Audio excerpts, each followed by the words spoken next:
বীরভূমে ফের গোষ্ঠীদ্বন্দ্বে খুন তৃণমূল নেতা। নানুরের থুপসরার পাতিসরা গ্রামে তৃণমূলের বুথ সভাপতি খুন। পিটিয়ে খুন তৃণমূল বুথ সভাপতি রাজবিহারী সর্দার। চাঁদা তোলা ঘিরে পাতিসরা গ্রামে দুই গোষ্ঠীর সংঘর্ষ। সংঘর্ষের পর বুথ সভাপতির উপর হামলা অন্য গোষ্ঠীর। লোহার রড দিয়ে রাজবিহারী সর্দারের মাথায় আঘাত করা হয়।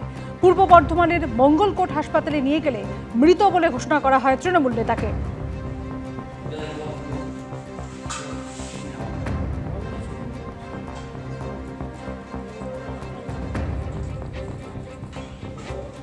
ওখানকার তৃণমূল নেতার তাদের সে ছেলেগুলো ওই রাজু মেটে, ওই সুজিত মাঝি, তা ওই আরও সব অনেকে আছে, ওদের সব পাড়ার ছেলেগুলোই। এনাকে এক ব্যক্তি সে বলছিল যে চাঁদা দেবো না। তাকে জিজ্ঞেস করতে পারলো যে তুই চাঁদা দিবি না কেন, সবাই যখন দিচ্ছে।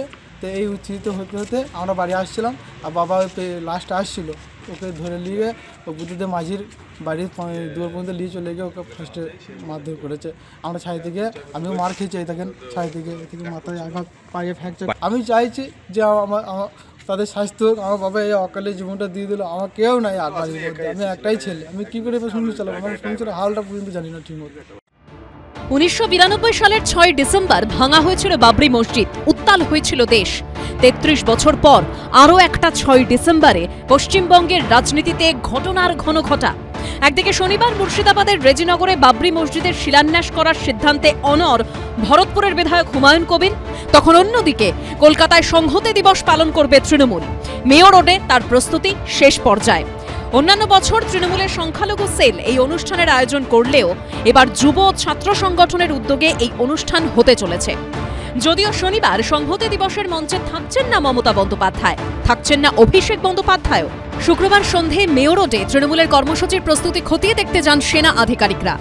মাননীয় মুখ্যমন্ত্রী তৃণমূল কংগ্রেস 6 ডিসেম্বর সংহতি দিবস সম্প্রীতি ঐক্যের প্রতীক। প্রত্যেক বছর 1992 সাল সেই জঘন্য ঘটনা থেকে প্রত্যেক বছর পালন করে।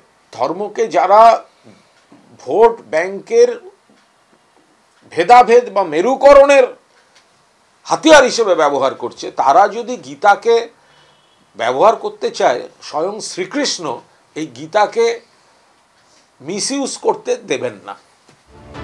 তৃণমূল যখন একদিকে সংহতি দিবস পালন করবে, অন্যদিকে তখন শৌর্য দিবস পালনের ডাক দিয়েছে সনাতন সমাজ, যেখানে তিনিও সামিল হবেন বলে জানিয়েছেন শুভেন্দু অধিকারী।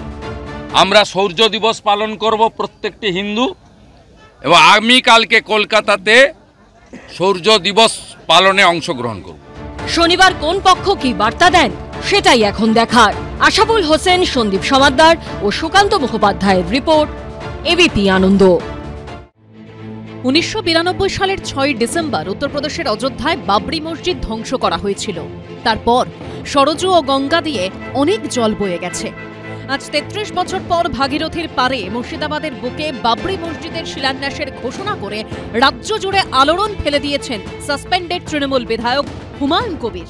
দেশ জুড়ে এখন যখন ধর্ম রাজনীতি মিলেমিশে একাকার, যখন ভোট এলেই মন্দির মসজিদের কথা অহরহ শোনা যায় নেতা নেত্রীদের মুখে, তখন শনিবারের বাবরি মসজিদের শিলান্যাস অনুষ্ঠানও রাজনীতিময়। রাজ্যের মুখ্যমন্ত্রী তিনি যখন মন্দির বানান, আমরা তো তার বিরোধিতা করি না। তিনি যখন কার্নিভাল করেন রেড রোড আটকিয়ে, আমরা তো তার বিরোধিতা কোনোদিন করি না। যখন তিনি সরকারি টাকায় একটা সম্প্রদায়কে 1,10,000 টাকা করে অনুদান দিচ্ছেন, তখন তো আমরা বিরোধিতা করিনি। আমি কনস্টিটিউশনের উপরে দাঁড়িয়ে আমি আমার অধিকার মসজিদ করার, সেই মসজিদের কি নাম দেব? আমার পুত্র সন্তান জন্মালে আমি তার নাম বাবর রাখবো না হুমায়ুন রাখবো? উনি মুখ্যমন্ত্রী বলে দেবেন। বাবরি মসজিদ যে বিজেপি ভেঙে দেওয়াটা ভারতবর্ষের ধর্মনিরপেক্ষ স্পিরিটে একটা ভয়ঙ্কর আঘাত ছিল, সেই বিজেপিতেও যারা গেছিল, তো তারা আবার কেউ যদি বলে আমি আজ বাবরি মসজিদ করছি, তাহলে কি সেটা ধর্মের প্রতি বা সেখানে কি রাজনৈতিক কোনো অঙ্ক? তো মানুষের কাছে কি একটা প্রশ্ন আসবে না? কে কত বড় হিন্দু আর কে মুসলমানদের আসল রক্ষাকর্তা তা ঘিরেই এখন রাজনীতি। দাবি পাল্টা দাবি, বাকযুদ্ধ, চাপানুতর।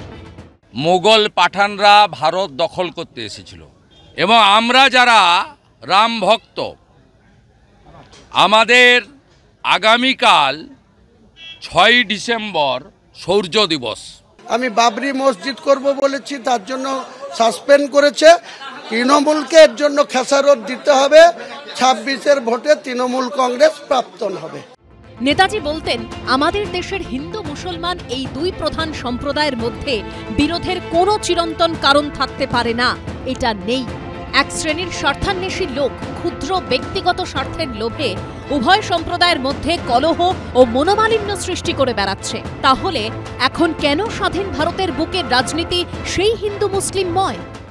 মসজিদ বানানোর দায়িত্ব সে তৃণমূলের নেতা, মন্দির বানানোর দায়িত্ব সরকার নিজে।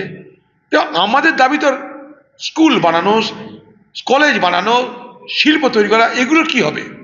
রাজ্য এবং কেন্দ্র উভয় ধরে নিয়েছে মানুষের কাজ বড় কথা নয়, বড় কথা হলো ভোটে জিততে গেলে আমাদের অন্য দাবাই দরকার, রাজনৈতিক দাবাই দরকার। তাই বাংলার মুখ্যমন্ত্রী আসবে, মিথ্যার পাঁচালি পাঠ হবে, আবার মোদি আসবে, মিথ্যার গীতা পাঠ হবে, আর আমরা বাংলার মানুষ যে তিমিরে ছিলাম সেই তিমিরে থেকে যাব। মুর্শিদাবাদে কেউ করবেন বাবরি মসজিদের শিলান্যাস, তৃণমূলের নেতা এমএলএ, কেউ করবেন নাকি সম্প্রীতি, কেউ করবেন নাকি অন্য কিছু। এসব তো বিজেপি তৃণমূল লোক দেখানো কাজ। গোটা পশ্চিমবাংলায় বাংলা বাঁচাও যাত্রা চলছে। সব মিলিয়ে হুমায়ুন কবিরের নতুন বাবরি মসজিদ ঘিরে সরগরম রাজ্য রাজনীতি। পার্থপ্রতিম ঘোষ, রঞ্জিত হালদার ও রাজীব চৌধুরীর রিপোর্ট, এবিপি আনন্দ। এবিপি আনন্দ, এগিয়ে থাকে, এগিয়ে রাখে।